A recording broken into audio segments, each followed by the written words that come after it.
Hello everyone, welcome back to my channel. So last classes లో మనము forest beat officer and assistant beat ఆఫీసర్కి సంబంధించిన paper 2 and general studies and mental ఎబిలిటీకి final కీలో సంబంధించిన కొన్ని క్వశ్చన్స్ అయితే మీకు ప్రొవైడ్ చేశాను. 80 వరకు అయితే మ్యాక్సిమం నేను 4 వీడియోస్ కింద అయితే చేస్తానండి. ఎవరైనా చూడకపోతే వెరీ ఇంపార్టెంట్ అవన్నీ కూడా.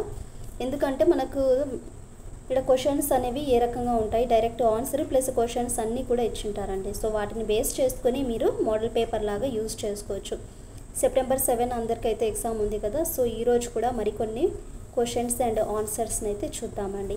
వీడియోని ఎక్కడ స్కిప్ చేయకోకుండా ఎండింగ్ వరకు అయితే చూడండి. అలాగే మీకు నచ్చినట్లయితే మా ఛానల్ని లైక్ చేసి షేర్ చేసి అలాగే సబ్స్క్రైబ్ చేయడం మాత్రం మర్చిపోకండి. సో 81 క్వశ్చన్ చూడండి. సముద్రపు నీరు నీలి రంగులో ఉండడానికి కారణం ఏంటనేసి ఇక్కడ క్వశ్చన్ ఇచ్చారు. సముద్రపు నీరు అనేది నీలి రంగులో ఉండడానికి కారణం ఏంటంటే నీటి ఉపరితలం నుంచి సూర్యకాంతి ప్రతిబింబం సమన్వయం కావడం వల్ల ఈ సముద్రపు నీరు అనేది మనకు నీలి రంగులోకి మారుతుంది. Next question. సో మ్యాక్సిమం మనకు ఇలాంటి క్వశ్చన్స్ కూడా మళ్ళీ రిపీటెడ్గా రావచ్చండి. జారీ చేసిన చెక్కుకు ఎన్ని నెలల పాటు విలువ ఉంటుంది? జారీ చేసిన అంటే ముందు మనము ఈ చెక్ ఉంటుంది కదా, అది జారీ చేసిన తర్వాత దానికి డ్యూరేషన్ అనేది మళ్ళీ ఎన్ని మంత్స్ వరకు అయితే ఉంటుందంటే 3 months వరకు అయితే ఉంటుంది. Next question. ఇక్కడ ప్రకటనలు ఇచ్చినప్పుడు 1 or 2 times చదివి ఆన్సర్ అనేది చేయండి. ఎందుకంటే మనకు స్టేట్మెంట్స్ అనేవి ఎక్కువ ఇచ్చింటారండి. సో ఫస్ట్ చూసుకుంటే ఇక్కడ అన్ని చెప్పట్లేదు, ఒకసారి చూడండి. 1962లో పాకిస్తాన్లో జరిగిన పోటీలో మిల్కా సింగ్ అబ్దుల్ ఖలీక్ను ఓడించి అప్పటి పాకిస్తాన్ అధ్యక్షుడైన అయూబ్ ఖాన్ నుండి ద ఫ్లయింగ్ ఫిగ్ అనే బిరుదును పొందారు. 1958లో టోక్యోలో జరిగిన ఆసియా క్రీడలలో మిల్కా సింగ్ మొదటిసారిగా అబ్దుల్ ఖలీక్ను ఓడించి బంగారు పథకం అనేది పొందారు. సో ఈ రెండిట్లలో చూసుకుంటే ఏది నిజం అనేసి ఇచ్చారు అక్కడ. ఏ బి రెండు కూడా సరైనవే. ఏబి రెండు కూడా సరైనవి. Next question. క్రింది వాటిలో ఒక వ్యక్తిని బహిరంగ కార్యక్రమాన్ని నిర్వహించమని ఒక చట్టబద్ధమైన బాధ్యతను నిర్వహించి క్రింది స్థాయి కోర్టుకు ఆదేశంగా ఇవ్వబడే జ్యుడిషియల్ కమాండ్ ఏది? క్రింది వాటిలో ఒక వ్యక్తిని బహిరంగ కార్యక్రమాన్ని నిర్వహించమనేసి ఒక చట్టబద్ధమైన ఒక రెస్పాన్సిబిలిటీస్ అనేవి నిర్వహించి అండ్ కింది స్థాయి కోర్టుకు ఆదేశంగా ఇవ్వబడే జ్యుడిషియల్ కమాండ్ ఏదంటే మ్యాండమస్ అంటారు దీన్ని. జ్యుడిషియల్ కమాండ్ ఏదంటే మ్యాండమస్. Next question. క్రింది వాటిని పరిగణించండి. ఏ బి ఈ రెండిటిలో చూసుకుంటే భారతదేశపు జాతీయ నినాదం మోటోగా, దీన్ని జాతీయ నినాదం మోటోగా సత్యమేవ జయతే జనవరి 26, 1950లో స్వీకరించడం జరిగింది. ఓకే. సత్యమేవ జయతే అనే పదాలను అన్ని భారతీయ కరెన్సీ నోట్ల మీద జాతీయ డాక్యుమెంట్ల మీద ముద్రించడం జరిగింది. సో ఈ ప్రకటనల్లో ఏ బి రెండు నిజమా అబద్ధమా అంటే ఇచ్చారు ఇక్కడ. సో ఈ రెండు కూడా కరెక్టే కదా అండి. ఏబి రెండు కూడా సరైనవే. Next question. రాజ్యాంగంలో యూనియన్కు పెట్టిన పేరు ఏంటి అనేసి ఇక్కడ క్వశ్చన్ అండి. సో ఇది మనకు ప్రీవియస్గా అడిగిన క్వశ్చన్స్ కాబట్టి కొంచెం డేటా అనేది ఇంచుమించుగా మనకు ఉండొచ్చండి. అంటే అప్పటికి ఇప్పటికి కొంచెం చేంజెస్ అయితే ఉంటాయి. రాజ్యాంగంలో యూనియన్కు పెట్టిన పేరు ఏంటంటే ఇండియా లేక భారత్. ఈ రాజ్యాంగంలో యూనియన్కు పెట్టిన పేరు అంటే ఇండియా లేక భారత్. కొంచెం ఫాస్ట్గా అయితే చెప్తున్నాను. ఈ క్రింది ప్రకటనలను పరిగణించండి ఏంటంటే కృష్ణా నది మీద నిర్మించిన నాగార్జున సాగర్ డ్యాము తెలంగాణకు ఆంధ్రప్రదేశ్లో కర్నూలు జిల్లాకు సరిహద్దుగా ఉన్నది. ఓకేనా. కృష్ణా నదిపై శ్రీశైలం డ్యామ్ తెలంగాణకు ఆంధ్రప్రదేశ్లోని గుంటూరు జిల్లా సరిహద్దుల దగ్గర నిర్మించబడింది. ఈ రెండు ప్రకటనలను చూసుకుంటే సరైనవి ఏంటి అనేసి ఇక్కడ క్వశ్చన్. సో మనకి ఏంటి ఇక్కడ ఆన్సరు? ఏ కరెక్ట్ కానీ బి కాదు కదా. ఆంధ్రప్రదేశ్ గుంటూరు జిల్లాలో సరిహద్దుల దగ్గర నిర్మించబడింది. ఈ స్టేట్మెంట్ అనేది తప్పు. సో ఏ అనేది కరెక్ట్ ఆన్సర్. Next one. అంతర్జాతీయ యోగా దినోత్సవం కాకతాళీయంగా ఈ క్రింది దానితో కలిసి వస్తుంది. అంతర్జాతీయ యోగా దినోత్సవం కాకతాళీయంగా ఈ క్రింది దానితో కలిసి వస్తుంది. ఆన్సర్ వచ్చేసి సమ్మర్ సోల్స్టిస్. Next question. శ్రీహరికోటకు సంబంధించిన క్రింది ప్రకటనలను పరిగణించండి. ఇక్కడ 3 స్టేట్మెంట్స్ ఇచ్చారు చూడండి. శ్రీహరికోట నెల్లూరు జిల్లా దగ్గర ఉన్న బే ఆఫ్ బెంగాల్ తీరానికి అవతల ఉన్న అవరోధ ద్వీపం బ్యారియర్ ఐలాండ్ అంటారు. శ్రీహరికోట కొంత భాగం సుల్లూరుపేట కొండలలోను మరికొంత భాగం తడా మండలంలో అయితే ఉంటుంది. అది పులికాట్ సరస్సును బే ఆఫ్ బెంగాల్ నుండి మనకు వేరు చేస్తుంది. థర్డ్ చూసుకుంటే శ్రీహరికోట ద్వీపాన్ని ఉపగ్రహాలను పంపడానికి 1969లో ఎన్నిక చేయడం జరిగినది. అయితే 1971లో మాత్రమే అది పనిచేయడం మొదలైంది.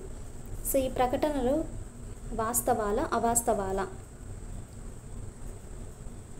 సో ఏవి కావండి, ఇందులో ఉండేవి ఏవి కావు. Next question. సో మనకు 2 లాంగ్వేజెస్లో ఇస్తారు. నెక్స్ట్ క్వశ్చన్ చూడండి. బహుళ ప్రయోజనాలు ఉన్న తుంగభద్ర ప్రాజెక్టు కర్ణాటకకు ఆంధ్రప్రదేశ్లో సంయుక్త ప్రాజెక్టు. చూడండి ఇక్కడ బహుళ ప్రయోజనాలు, నంబర్ ఆఫ్ దాంతో యూజెస్ ఉంటాయండి. సో ఇలాంటి తుంగభద్ర ప్రాజెక్ట్ అనేది కర్ణాటకకు ఆంధ్రప్రదేశ్లో సంయుక్త ప్రాజెక్టు. అంటే ఇక్కడ తుంగభద్ర ఏ నదికి ఉపనది? కృష్ణా నదికి ఉపనది. తుంగభద్ర నది అనేది కృష్ణా నదికి ఉపనది. Next question. ఈ క్రింది మూలకాల్లో భూమి ఉపరిభాగంపై వరుసగా హెచ్చు స్థాయిలోను తక్కువ స్థాయిలోను ఉన్నవి. Oxygen, potassium.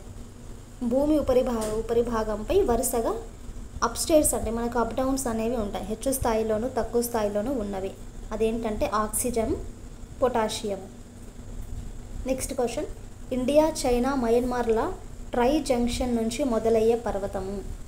India and China, మయన్మార్ల ట్రై జంక్షన్ నుంచి మొదలయ్యే పర్వతము దీపు. సో ఈ పర్వతం అనేది మన ఇండియా, చైనా, మయన్మార్ల ట్రై జంక్షన్ నుంచి మొదలయ్యే ఒక పర్వతమే దీపు. Next question. దేశంలోని ప్రప్రథమంగా ప్రీమియర్ సోలార్ ఇంధనంతో నడిచే క్రూయిజ్ బోటును డిసెంబర్ కల్లా నడపబోతున్న రాష్ట్రం ఏది? దేశంలోని ప్రథమంగా ప్రీమియర్ సోలార్ ఇంధనంతో నడిచే క్రూయిజ్ బోటు డిసెంబర్ కల్లా నడపబోతున్న రాష్ట్రము Kerala. Answer Kerala. Next question. పొగలేని వంటగదిని నిర్మించడానికి చుల్లాహ్ అనే పథకాన్ని ప్రారంభించడానికి నిశ్చయించిన రాష్ట్ర ప్రభుత్వము ఏది? పొగలేని వంటగదుల్ని నిర్మించడానికి ఆ పథకం పేరు ఏంటంటే చుల్లాహ్ అంటే మనము పొయ్యి అనేసి కూడా అంటారండి.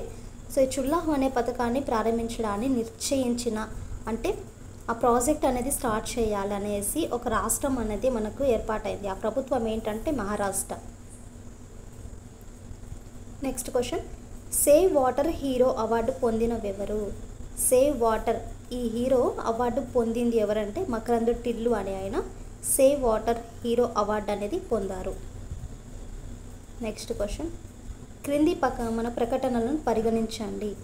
ఒక అల్ట్రా మెగా సోలార్ పార్క్లో ఒకే స్థానంలో మొత్తము 1000 మెగావాట్ సామర్థ్యం కలిగి ఉంటుంది. ఏపీలోని కర్నూలు జిల్లాలో అల్ట్రా మెగా సోలార్ పార్క్ ప్రపంచంలోని ఒకే చోట స్థాపించబడిన అత్యంత పెద్దదైన సోలార్ పార్క్. ఈ రెండిట్లలో ఏది మనకు కరెక్ట్? సో ఆన్సర్ చూసుకుంటే బి అండి. ఏపీలోని కర్నూలు జిల్లాలో అల్ట్రా మెగా సోలార్ పార్క్ ప్రపంచంలోని ఒకే చోట స్థాపించబడిన అత్యంత పెద్దదైన సోలార్ పార్క్. Next question. ఈ క్రింది ప్రకటనలను పరిగణించండి. జల్ శక్తి అభియాన్ క్యాంపెయిన్ అనేది నీటిని నిల్వ చేయడానికి నీటి రక్షణ కోసం ఉద్దేశించింది. బి ఆప్షన్ చూడండి. ఈ క్యాంపెయిన్ 2 దశల్లో ఉంటుంది. మొదట వర్షాకాలంలో జూలై 2019 నుంచి సెప్టెంబర్ 30, 2019 వరకు తిరోగమన వర్షాకాలాన్ని కలిగి ఉండే ఈశాన్య రాష్ట్రాల కోసం ఉంటుంది. ఈ రెండిట్లలో ఏది కరెక్ట్ అంటే 2 కూడా తప్పులు. ఏ కానీ బి కానీ కాదు. Next question. National institute for transforming India Aayog ప్రతిపాదన ప్రకారం ఏ సంవత్సరం తర్వాత భారతదేశంలో కేవలం విద్యుత్ శక్తి వాహనాలను మాత్రమే అనుమతించడం జరిగింది? National institute for transforming India Aayog ప్రతిపాదన ప్రకారము ఏ ఇయర్లో మన ఇండియాలో కేవలము విద్యుత్తో మాత్రమే నడిచే వాహనాలను మాత్రమే అనుమతించడం జరుగుతుందంటే 2030లో అండి. 2030. Next question. ప్లాస్టిక్ డిస్పోజబుల్కి సంబంధించిన ప్లాన్ గడువును దాటినందుకు ఎన్ని రాష్ట్రాలకు 1 కోటి ఫైన్గా విధించబడినది? ప్లాస్టిక్ డిస్పోజల్కి సంబంధించిన ప్లాన్ అనేది ఎక్స్పైరీ దాటినందువల్ల ఎన్ని రాష్ట్రాలకు 1 కోటి ఫైన్ అనేది మనకు విధించారంటే 25 కంట్రీస్ మనకు స్టేట్స్ అన్ని. ఎన్ని రాష్ట్రాలకు 1 కోటి అంటే 25 రాష్ట్రాలకి. Next question. ఎన్జిటి విధించిన జరిమానా 100 కోట్ల డిపాజిట్ చేయమని సుప్రీంకోర్టు ఏ రాష్ట్ర ప్రభుత్వాన్ని అడిగింది? ఎన్జిటి జరిమానా 100 crores డిపాజిట్ చేయమని సుప్రీంకోర్టు ఏ రాష్ట్ర ప్రభుత్వాన్ని అడిగిందంటే మేఘాలయ. సో ఇవి అండి మనకి ప్రీవియస్గా అడిగిన కొన్ని క్వశ్చన్స్ అయితే. సో మీకు ఐడియా ఉంటుంది మనకు క్వశ్చన్స్ అనేవి ఏ విధంగా ఫ్రేమ్ చేసి అడుగుతారనేది. సో ఐ హోప్ మీకు వీడియో నచ్చిందని అనుకుంటున్నాను. వీడియో నచ్చితే please to like and share, subscribe to my channel.